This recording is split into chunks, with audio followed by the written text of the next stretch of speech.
Hola, buenas noches. Soy Sebastián Jiménez y voy a hablar sobre la estructura y las funciones del sistema muscular, óseo y articular que conforman parte del aparato locomotor. Entonces, como primer punto tenemos el sistema muscular, que su estructura está conformada por los músculos esqueléticos, el músculo liso y los músculos cardíacos. Entonces, siendo el músculo esquelético los que se unen a los huesos y permiten el movimiento voluntario. Como segundo tenemos el músculo liso, que están en órganos internos como el intestino y actúan de forma involuntaria. Y músculo cardíaco, que hace referencia o se encuentra más bien en el corazón, es involuntario y resistente. Sus funciones, bueno, como primera función tenemos el movimiento voluntario del cuerpo, es decir, caminar, correr, escribir, etcétera.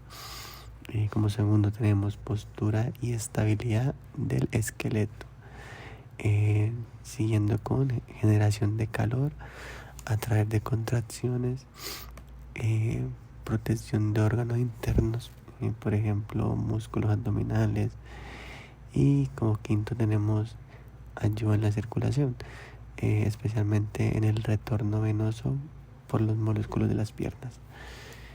Como siguiente sistema tenemos el sistema óseo. Su estructura está conformada por 206 huesos en un cuerpo humano adulto. Está conformado también por cartílagos, que son tejidos flexibles en articulaciones y otras zonas, nariz, ojeras, etcétera. Continuamos con los ligamentos, que son los que se encargan de unir los huesos, unen hueso con hueso y dan una estabilidad. Y la médula ósea, dentro de ciertos huesos, produce células sanguíneas.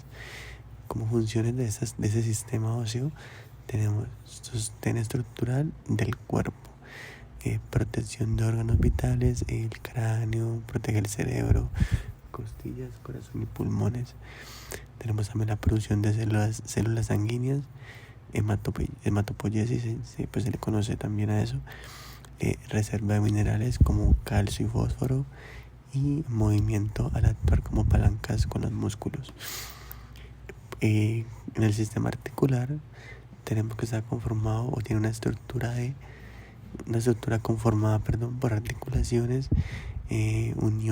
son uniones entre los huesos, sinovailes, que es la gran movilidad como la rodilla y los hombros, cartilaginosas, movilidad limitada como entre vértebras, y fibrosas, sin movilidad como en el cráneo.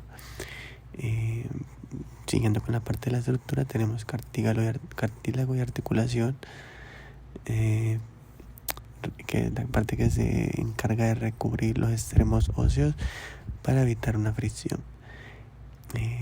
También tenemos el líquido sinovial, que se encarga de lubricar y nutre las articulaciones.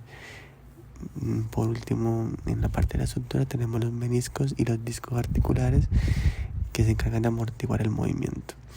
Como las principales funciones de este sistema tenemos que permite el movimiento entre huesos, amortigua impactos y evita la fricción, la estabilidad del esqueleto y adaptación a diferentes tipos de fuerza y carga. ¿Qué relación tenemos entre esos tres sistemas? Tenemos que el sistema óseo da la estructura, el sistema articular permite que los huesos se muevan entre sí, y el sistema muscular produce el movimiento al contraerse y tirar de los huesos. Gracias. Hola, mi nombre es Valentina Díaz y vamos a hablar un poquito sobre las patologías del sistema nervioso. Entendiendo que el sistema nervioso es una red compleja que controla y coordina básicamente todas las funciones del cuerpo, incluyendo el movimiento, incluyendo la percepción sensorial, el pensamiento y las respuestas automáticas. Está compuesto por el sistema nervioso central, que lo conforman el cerebro y la médula espinal, y el sistema nervioso periférico, que es como los nervios que conectan con el resto del cuerpo. Las enfermedades del sistema nervioso pueden afectar cualquiera de sus estructuras, causando alteraciones en la movilidad, en la memoria, la percepción, el comportamiento y otras funciones vitales. Estas patologías pueden clasificarse en neurodegenerativas, en vasculares, en infecciosas, en neuromusculares y psiquiátricas, entre muchísimas más.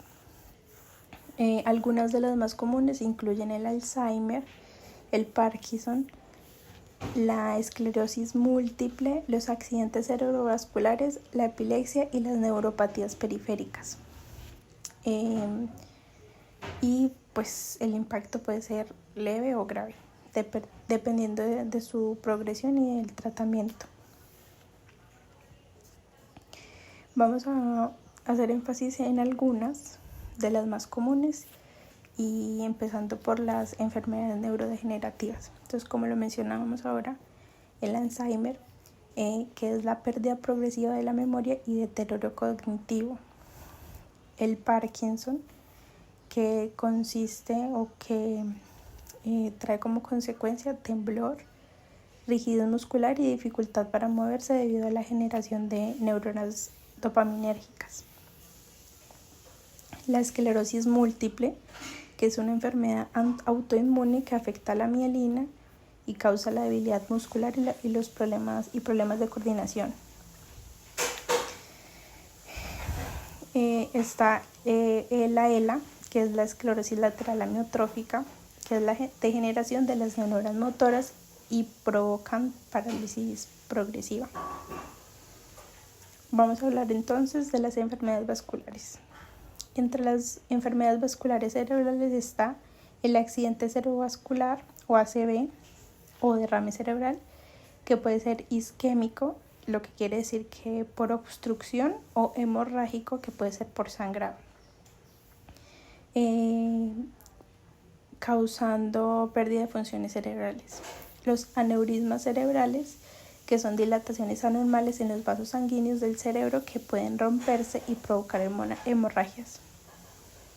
Entre las enfermedades neuromusculares tenemos la miastenia gravis, que es una enfermedad autoinmune que debilita los músculos por alteración en la comunicación neuromuscular. Las distrofias musculares, que son un grupo de enfermedades genéticas que causan debilitamiento progresivo de los músculos. Entre los trastornos del sistema nervioso periférico tenemos la neuropatía diabética, que es el daño en los nervios por niveles altos de azúcar en sangre. Uno de sus síntomas es hormigueo y dolor. Está el síndrome del túnel carpiano, que es la compresión del nervio mediano en la muñeca. Causa dolor y entumecimiento en la mano. Entre las enfermedades infecciosas del sistema nervioso tenemos la meningitis, que es la inflamación de las meninges, que son las membranas del cerebro y la médula espinal. Normalmente es causada por virus, bacterias o hongos. La encefalitis, que es la inflamación del cerebro, generalmente son causadas por virus como el herpes simple. La neurosífilis, que es la infección del sistema nervioso central por una bacteria que se llama Treponema pallidum. Entre los trastornos del sistema nervioso autónomo tenemos la disautonomía, que es el mal funcionamiento del sistema nervioso autónomo que causa problemas de presión arterial y regulación de funciones automáticas. La enfermedad del Parkinson en una etapa más avanzada, que puede afectar el control autónomo de funciones como la digestión y la presión arterial.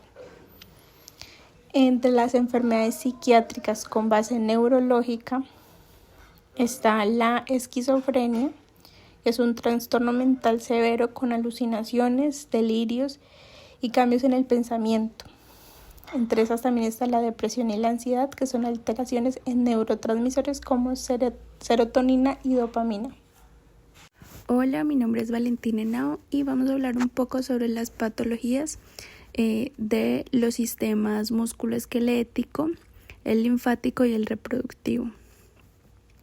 Bueno, en el sistema músculo osteoarticular, que es el sistema que incluye músculos, huesos y articulaciones, tenemos las principales patologías que son la osteoporosis, que es la pérdida de masa ósea que aumenta el riesgo de fracturas, la artritis reumatoide, que es la enfermedad autoinmune que causa inflamación de las articulaciones, la artrosis o osteoartritis, que es la degeneración del cartílago articular por desgaste, las fracturas óseas, que es la ruptura de un hueso por trauma o por fragilidad. También tenemos la escoliosis, que es la curvatura normal de la columna vertebral, la lumbalgia, que es el dolor en la región lumbar, comúnmente causado por esfuerzo o problemas vertebrales. La miositis, que es la inflamación del tejido muscular, a menudo de origen autoinmune o infeccioso. También tenemos el sistema linfático, que es el sistema que incluye ganglios linfáticos, vasos linfáticos y órganos como el vaso y el timo. Una de sus principales patologías es el linfedema, que es la acumulación de líquido linfático que causa hinchazón, especialmente en extremidades. El linfoma, Hodgkin o no Hodgkin, que viene siendo un tipo de cáncer en el sistema linfático. Las infecciones ganglionares, que también se le puede decir linfadenitis, que es la inflamación de los ganglios por infecciones bacterianas o virales. La filariasis linfática, que es la infección parasitaria que bloquea los vasos linfáticos. También tenemos la leucemia, que aunque afecta principalmente a la sangre, también compromete el sistema linfático. Por otra parte tenemos el sistema reproductivo, que está dividido en masculino y femenino y que incluye órganos genitales y estructuras hormonales. Como principales patologías en mujeres tenemos el síndrome de ovario poliquístico, como sus siglas SOP, que es un trastorno hormonal que afecta la ovulación. Tenemos también la endometriosis, que es el crecimiento del tejido endometrial fuera del útero, el cáncer de cuello uterino, de ovario o de mama, las infecciones de transmisión sexual ITS, como la clamidia, la gonorrea o el VPH. Los miomas uterinos, que son tumores benignos en el útero. Y las principales patologías en hombres, una de ellas es la hiperplasia, que es la hiperplasia prostática benigna, que viene siendo como el agrandamiento de la próstata. También el cáncer de próstata o testicular, la orquitis o epidimitis, que es la inflamación de los testículos o el epidídimo, el varicocele, que es la dilatación de las venas del cordón espermático, y la disfunción eréctil, que es la incapacidad para mantener una erección. Con eso finalizamos algunas de las enfermedades más comunes en estos sistemas. Hola, muy buenos días. Mi nombre es Sebastián Jiménez. Yo les voy a hablar acerca de las patologías o las enfermedades que se pueden presentar dentro del sistema endocrino. Pero primero me gustaría que aclaráramos qué es el sistema endocrino. Entonces se conoce como una red de glándulas y órganos que producen o liberan hormonas. Son los mensajeros químicos que regulan funciones vitales como el crecimiento, desarrollo, metabolismo y reproducción. También lo podemos entender como un compuesto de glándulas que producen hormonas, las cuales viajan a través del torrente sanguíneo para llegar a diferentes tejidos y órganos, donde van a ejercer su efecto. Algunas funciones claves del sistema endocrino tenemos como el crecimiento y el desarrollo, que es donde las hormonas del sistema endocrino son cruciales para el crecimiento óseo de los huesos, el desarrollo sexual y otros procesos de desarrollo. El metabolismo se encarga pues, de regular el metabolismo de carbohidratos, grasas y proteínas, así como la temperatura corporal, el equilibrio hídrico. Tenemos como una función clave lo que es el tema de la reproducción, que es controlar la función reproductiva, incluyendo la maduración sexual, el ciclo menstrual y la producción de esperma. También tenemos por aquí lo que viene siendo el estado de ánimo. Algunas hormonas como la adrenalina influyen en el estado de ánimo y la respuesta al estrés. Porque es importante hacer una regulación del sistema endocrino. Pues el sistema endocrino mantiene un equilibrio interno del cuerpo. Se llama también, o es conocido también como homeostasis, a través de un complejo de sistemas de retroalimentación. En el tema de los trastornos, que es para lo que ya vamos, es muy importante. Los trastornos del sistema endocrino pueden tener consecuencias graves para la salud si no se diagnostican o se tratan adecuadamente. Esos trastornos son debido a unas patologías o enfermedades que se presentan dentro del sistema endocrino. Entonces tenemos que algunas de las principales o las más comunes o más conocidas que pues hemos escuchado alguna vez de estas patologías dentro del sistema endocrino, tenemos principalmente o más comúnmente la diabetes, que es la enfermedad, como bien ya lo dije, más común y se caracteriza por niveles elevados de glucosa en la sangre. Luego tenemos la hipertiroidismo, que son las glándulas de la tiroides que producen más hormonas de las que el cuerpo necesita.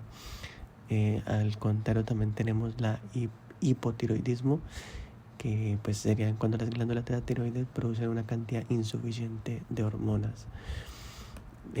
Tenemos también algo llamado como el síndrome de ovario poliquístico, o conocidos por sus siglas SOP, que es cuando en las mujeres afectan sus niveles de hormonas más elevados de lo normal. Y enfermedad de Addison, cuando las glándulas suprarrenales tienen un déficit de nivel de cortisol y aldosterona. Bueno, para contrarrestar eso tenemos unos tratamientos de los trastornos endocrinos. Puede ser hormonoterapia de reposición de hormonas deficientes que están en su déficit, pues. También tenemos uno que se denomina como reducción de las concentraciones de las hormonas que se encuentran en exceso, o extirpación quirúrgica de tumores que afectan una glándula endocrina. Hola, buenas noches. Mi nombre es Nasli Zúñiga Golondrino, integrante de la CIPA número 2, estudiante de Tecnología en Regencia de Farmacia de la Universidad del Tolima. Vamos a hablar del sistema linfático, su estructura y su función. El sistema linfático es importante ya que ayuda a proteger el cuerpo de enfermedades, infecciones. De igual manera ayuda a que el sistema linfático mantenga la homeostasis del cuerpo, o sea, el equilibrio del cuerpo, eliminando los desechos y proteínas excesivas que puedan causar enfermedades, un mal funcionamiento de todo el cuerpo humano y del sistema. El sistema linfático está constituido por otros pequeños órganos. Dentro de la estructura encontramos ganglios linfáticos, que son pequeños órganos que filtran la linfa y eliminan los patógenos y toxinas. Vasos linfáticos, que son tubos que transportan la linfa desde los tejidos hasta los ganglios linfáticos y el torrente sanguíneo. Tenemos el vaso. El vaso es un órgano que filtra la sangre y elimina los glóbulos rojos viejos y dañados. Tenemos el timo. El timo es un órgano que produce células inmunológicas llamadas linfocitos T. Y tenemos las amígdalas. Las amígdalas son órganos que producen células inmunológicas y ayudan a filtrar los patógenos del aire y los alimentos. El sistema linfático cumple varias funciones. Vamos a especificar 3 en este caso. La primera es la defensa contra infecciones. El sistema linfático ayuda a eliminar los patógenos y toxinas del cuerpo que puedan provocar infecciones. La segunda función es el transporte de grasas. El sistema linfático transporta las grasas y vitaminas liposaludables desde el intestino delgado al torrente sanguíneo, permitiendo y mejorando la función del sistema y de todo el cuerpo humano. Tenemos una tercera función que es la eliminación de desechos. El sistema linfático ayuda a eliminar los desechos y proteínas excesivas del cuerpo. De igual manera, permitiendo que todo el cuerpo funcione y trabaje de muy buena manera. Muchas gracias. Hola, mi nombre es John Alejandro Pozo. Soy estudiante de tercer semestre de Regencia en Farmacia de la Universidad del Tolima. Y hoy le vengo a hablar sobre la estructura del sistema nervioso. ¿Qué es el sistema nervioso y su estructura? Pues es el encargado de controlar y coordinar todas las funciones del cuerpo. Esto se divide en 2 partes principales. El primero sería el sistema nervioso central y el segundo sería el sistema nervioso periférico. Primero vamos a hablar sobre el sistema nervioso central. El sistema nervioso central está compuesto por el encéfalo y la médula espinal. Hablemos sobre el encéfalo primero. ¿Dónde queda ubicado? En el cráneo. Y esto incluye el cerebro, el cerebelo, el tronco encefálico. Bueno, hablemos del cerebro. El cerebro es el responsable del pensamiento, de nuestra memoria, nuestras emociones y del control de nuestros movimientos. El cerebelo coordina el equilibrio y la precisión de los movimientos. Y ya por último, el tronco encefálico es el encargado de controlar las funciones vitales como son la respiración y la frecuencia cardíaca. Y ya ahí, teniendo en cuenta estos 3 aspectos del encéfalo, vamos a pasar por la médula espinal. La médula espinal está protegida por la columna vertebral, pues esta es la encargada de transmitir señales entre el cerebro y el resto del cuerpo principalmente. Ahora vamos a pasar al otro sistema nervioso, que es el periférico. El periférico es constituido por los nervios que conectan con el cuerpo, y esto se divide en 2 partes, que está el sistema nervioso somático y el sistema nervioso autónomo. Hablemos del sistema nervioso somático.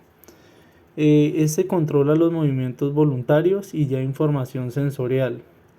Y el sistema nervioso autónomo regula funciones involuntarias como la respiración y los latidos del corazón.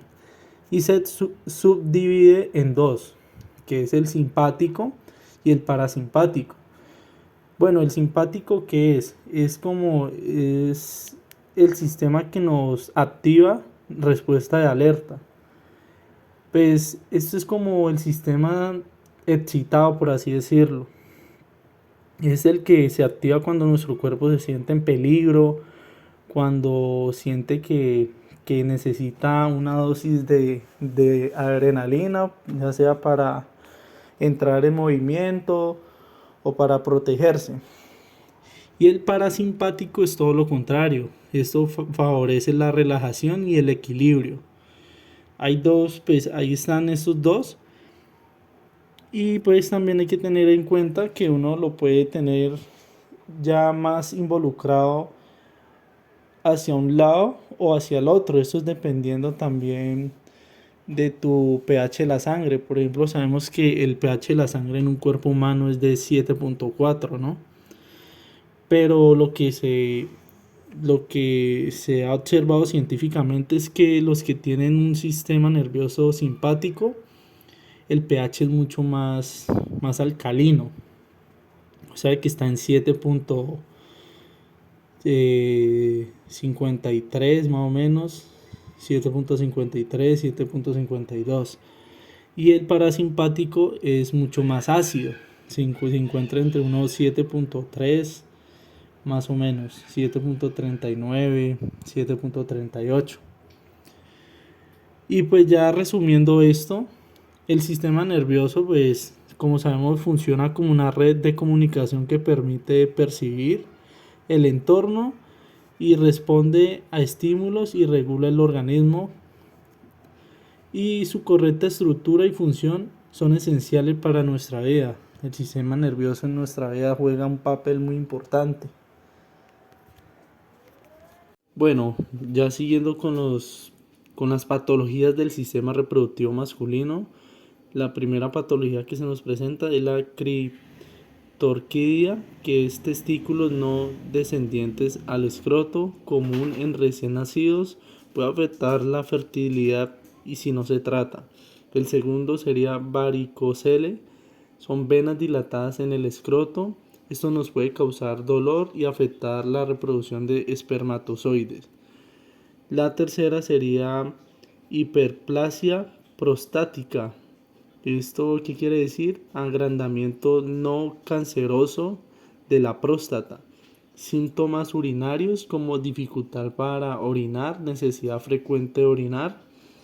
El cuarto sería cáncer de próstata o testículos. Estos son tumores malignos detectables con exámenes clínicos y pruebas específicas.